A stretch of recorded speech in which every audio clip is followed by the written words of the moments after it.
गरम पानी गरम पानी नेट नाङालै आंना माबा जिअ'आ जारलासो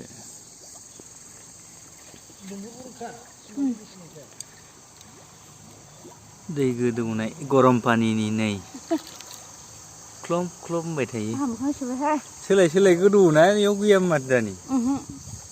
ओइथिं गोदौलाय गोदौ ओइ बिराद गोदौबाय थादों ख्लम ख्लम ख्लम गेस जानानै माबाबोनाय बायदि सिङाव बिराद गरम माबा दं नामा सिङाव ओंखायनो गोदौवो जागोन ना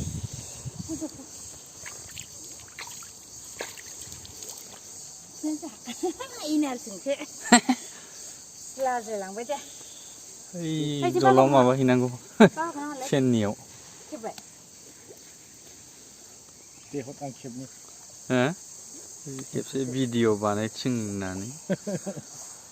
दै गोदौनायखौ लानो मोजां माथो ने ओरै जिं जिं बिबार गायबा समायबावसिनबावगोनसो नै लोगोफोर दैया माबायदि गोदौवो